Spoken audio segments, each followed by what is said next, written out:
The word Alaska means great land.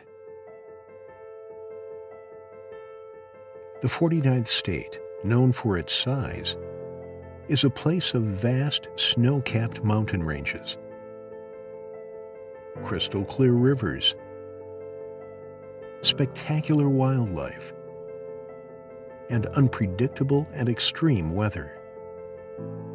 Alaska's combined land and water area equals more than 660,000 square miles, making the state more than twice the size of Texas.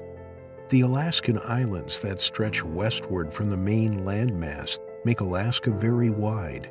In fact, an outline map of Alaska placed over a map of the lower 48 states reaches from San Francisco on the west coast to Jacksonville, Florida on the east coast. Alaska includes 17 of the 20 highest mountain ranges in North America. 2 of the largest types of bears in the world live in Alaska: Kodiak brown bears and polar bears. Summertime temperatures can reach 90 degrees Fahrenheit, and in winter, the mercury may plunge to 70 degrees below zero. In addition to Alaska's size, beauty, animals, and extreme weather, another side exists, and that is its people. Alaska is home to a wide range of different types of people with varying backgrounds and challenges. These diverse groups include indigenous people, active duty military personnel, adventure seekers, immigrants laboring in the fishing industry, and local fishermen. Many of the people in these various communities have been held in bondage by destructive life choices. As a result, Alaska has the highest rate of family violence, suicide, and drug and alcohol abuse in the United States. These destructive behaviors are affecting families throughout Alaska. Jesus said in Matthew chapter 9, verse 37, "The harvest truly is plenteous, but the laborers are few." God has called us, the Gerasimofs family, to serve Him in the city of Homer, Alaska, situated on beautiful Kashmak Bay on the Kenai Peninsula, about 220 miles southwest of Anchorage. It was during the 2006 mission conference at Cleveland Baptist Church, God began burdening my heart about serving in full-time ministry. My wife Amanda and I did not know where God would have us to go or when He would send us, but we surrendered to follow God as He led. Through the counsel of my pastor, I began preparing for full-time ministry, and God used the local church, Bible college, and my time in the military to prepare and mold me for the ministry. From 2010 to 2014, when my family and I were stationed in Kodiak, Alaska with the U.S. Coast Guard, God gave us a burden and a love for the people of Alaska.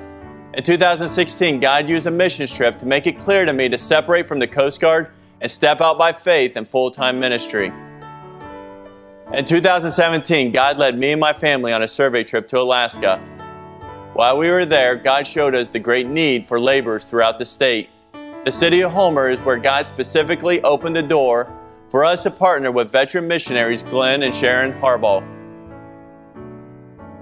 Our vision as we minister in Homer is to evangelize through door-to-door witnessing and community outreach events. These efforts will help us to build relationships with the goal of sharing the gospel throughout the community. Our burden is to encourage and teach new believers the Word of God through one-on-one discipleship. As we disciple, it will be the Word of God that will give those held in bondage to alcohol and drugs the tools to gain victory over these addictive and destructive behaviors. While ministering in Homer, we believe God will give us the opportunity to reach the Coast Guard personnel serving far away from family in this remote place. My 20 years of military service will provide me the connection and open door to minister to these military families. As we evangelize, disciple, and encourage new believers, it is our goal to train the next generation of Christians to take the gospel throughout the needy towns and villages of Alaska and to the uttermost parts of the world. As we minister in Homer, we will be praying for the Lord's direction and open door for pastoral services, church planting, or village ministry. Would you prayerfully consider partnering with the Gerasimofs family as they endeavor to take the gospel to Alaska? First, Would you please pray that God will begin preparing the hearts of the Alaskan people, and pray for the Gerasimov family as they answer the call to carry the gospel to Alaska. Next, would you consider supporting them financially as they look to fulfill the Great Commission in Alaska? And finally, would you consider going and serving alongside the Gerasimovs in Alaska, whether for a short-term or long-term stay? The need is great. The harvest truly is plenteous, but the laborers are few. In the next verse, Jesus added, "Pray ye therefore the Lord of the harvest, that he will send forth laborers into his harvest."